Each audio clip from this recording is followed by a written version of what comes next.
auspicious 58th स्वायत्त शासन दिवस एलएसी डे रे बांकी एनएससी तरफ ये कार्यक्रम आयोजन कराई यहाँ गोटे प्रचेषा कि माने जमती एनएससी डेवलपमेंट हम डेवलपमेंट जी बेनिफिट्स दे पारू एनएससी तरफ एनएससी जहाँ भी स्कीम्स अच्छी सरकार तरफ जहाँ स्कीम अच्छे जमी लोकाभिमुख हो पार गोटे प्रचेषा आज आम कि पुराणा कम जोटा आम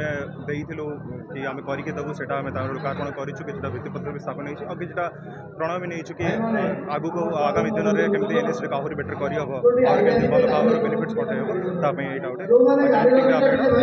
बांकी एनएससी वासींकर बहुत दिन जो आशा थिला स्मार्ट मशान आज ताहार उद्घाटन सरी लोक मैंने ताहार साहाय्य